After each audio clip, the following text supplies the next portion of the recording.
hanging art in your home can be stressful.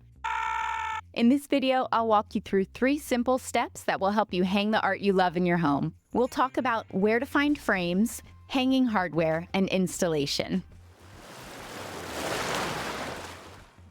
My name's Stephanie. I was an art teacher for over a decade, and I love helping people be more creative. Our walls are an expression of ourselves. Switch up the look of the artwork in your home. Go for some variety. Create a gallery wall that doesn't have to all look the same.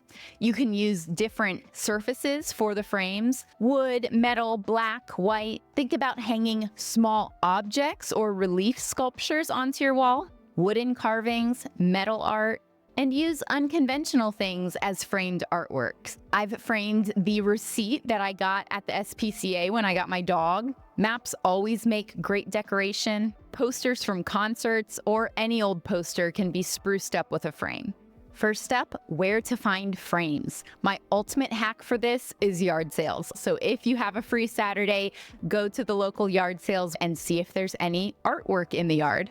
Of course, make sure the condition is okay. Notice if there's a mat and if the center or the opening of the mat will fit whatever flat art you have, like a drawing or a print. If there are framed canvases at the yard sale, that's a little bit more tough. With a mat, you have some wiggle room, but with a frame, whatever canvas you would like to frame and hang in your home, you need that frame to pretty much be the exact dimensions. I did make a video that shows you how to DIY your own wooden frames. DIYing your own frames is the ultimate cheapest solution. You can just screw some wood right into the stretcher bars of the canvas. So check out that video linked in the description below.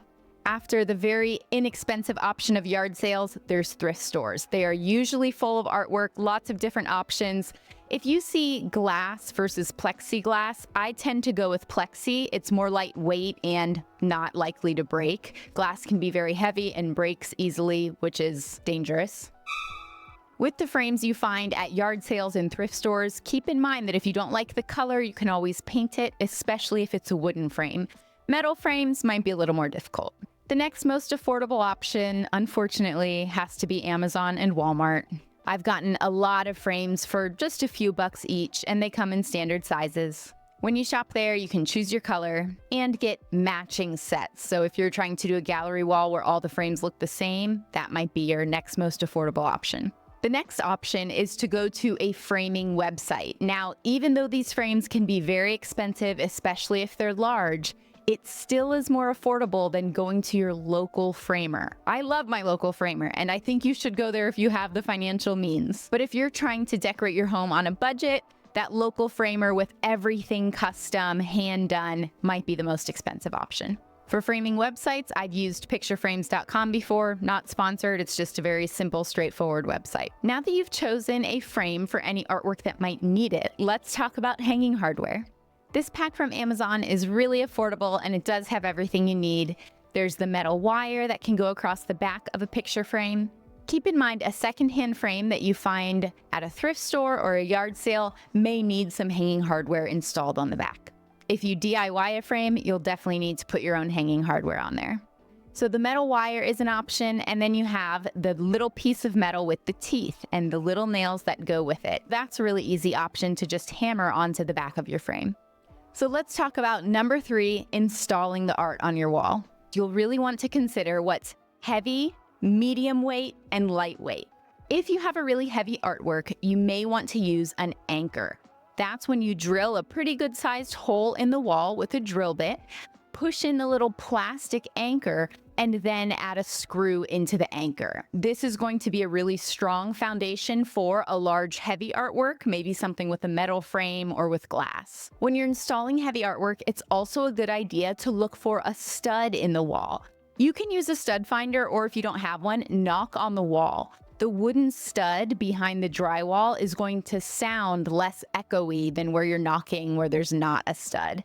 And I think the standard is that they're about every 3 or 4 feet. So if you can drill into a stud, that's a very stable place for a heavy artwork. For a medium weight artwork, maybe it weighs a pound or 2, you could still use a screw. Maybe you don't have to use an anchor. For a very lightweight artwork that maybe has plexiglass instead of a heavier glass, you could maybe get away with just a nail. This Amazon hanging hardware set also comes with lots of different hooks for the wall. They've got a nail and a hook to offset the weight of the frame. It's just a little bit safer option for your wall. Where does the artwork go in terms of height? The rule with galleries is they use a standard height of about 5'7" for a person looking at the artwork, and they want to put the middle of the artwork at that person's eye level. Guesstimate where that is on your wall. Hold your artwork up to the spot you want it, and notice where the hanging hardware is on the back. If you have one of those hooks, you'll want to take your pencil and mark where the hook will go, because that's where you're going to be hammering or drilling into the wall. And if your artwork has the wire on the back, you'll want to mark where the wire will be at its height. Keep in mind, you can make the wire longer or shorter if you need to. This little kit came with a little level, so once you drill into the wall or nail into the wall, put your screw or nail there and hang the artwork up. You can use the level to make the picture straight. Now that we've talked about where to find frames, hanging hardware, and installation, I hope that you feel a little more confident hanging the art that you love in your home. Thanks for being here. I hope you subscribe and follow along on this journey of making a creator community here on YouTube. I'll see you in the next video. There was a spider on that artwork.